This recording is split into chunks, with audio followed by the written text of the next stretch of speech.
The most important number in an EV lease isn't the monthly payment or even the headline MSRP. It's the residual value, the bank's estimate of what that car will be worth 3 years from now.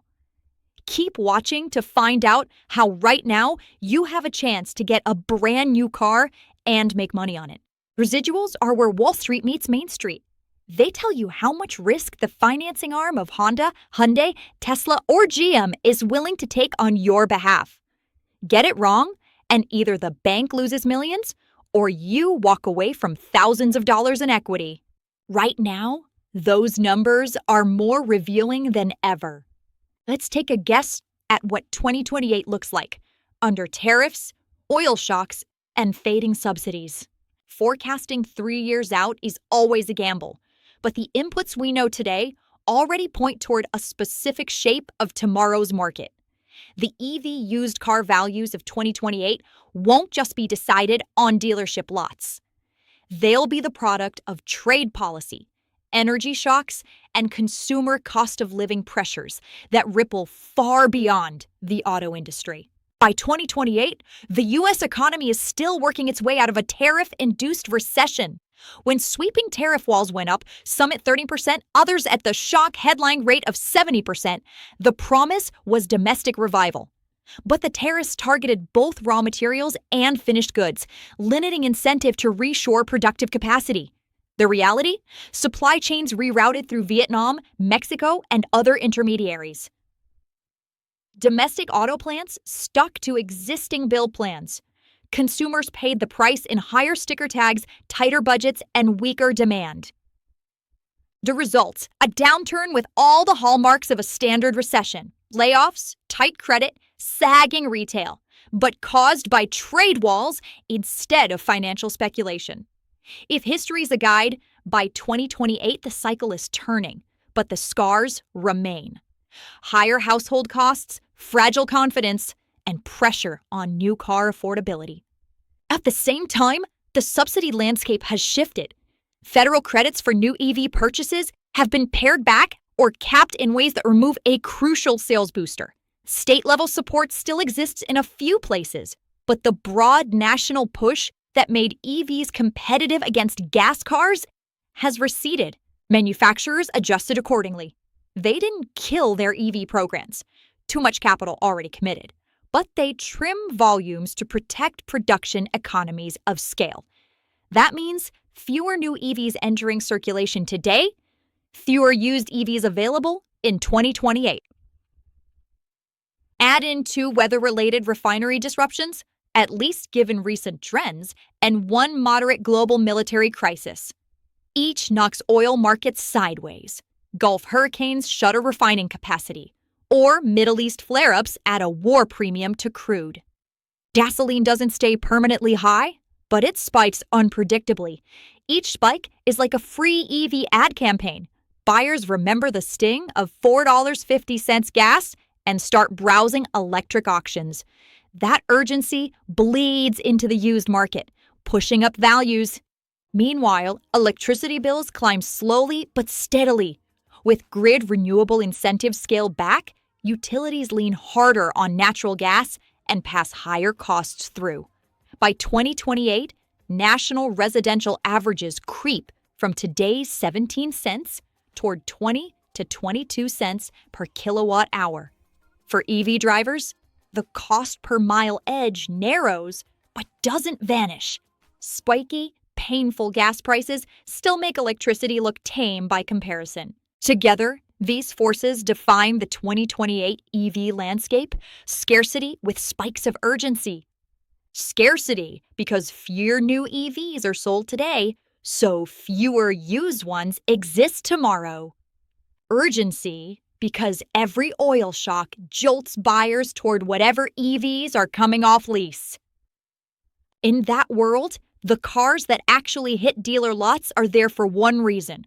Their lessees chose not to buy them out, which means the bank's residual calls matter more than ever. They're the gatekeepers for whether a car re-enters circulation or stays with the original driver. Honda's hedge. Take the 2024 Honda Prologue Touring all-wheel drive. MSRP, $54,700. My lease paperwork says the bank believes it will be worth $26,364 after 36 months, about 48% of MSRP. That's conservative.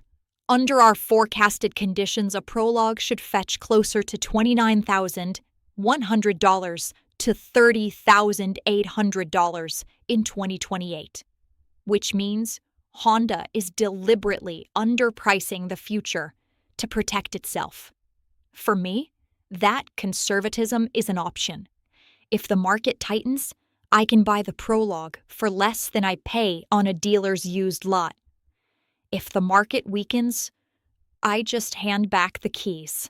It's a no-lose hedge. Now flip to the 2026 Hyundai Ioniq 9 Calligraphy. MSRP as equipped, $77,025. Rebates brought the cap cost down to $64,025. But the bank's residual math doesn't care about discounts. They set the 36-month buyout at $44,674.50, a hefty 58% of MSRP, or 70% of my selling price. Even after adjusting for 30,000 miles instead of 36,000, my forecast range is $37,700 to $43,600. Better than before, but still often below the bank's buyout. That means Hyundai is betting heavily on strong demand. If resale softens toward the $38,000 range, I'd walk away. Only if values hold in the low 40s does their optimism pay off. Where Honda lowballs, Hyundai overcommits. Tesla's Model Y refresh and Cadillac's Lyriq sit in between. Their finance arms usually peg residuals around 60 to 63%, Tesla, and 52 to 56%, Cadillac. With the 30,000-mile cap adjustment, they'd likely come in at Model Y, $29,100 to $32,700, Lyriq, $31,700, $36,000. Both track closely to their bank's expectations, which means there's less arbitrage for lessees. You're paying exactly what the car is likely to be worth. Residuals are a window into the corporate soul. Honda is cautious.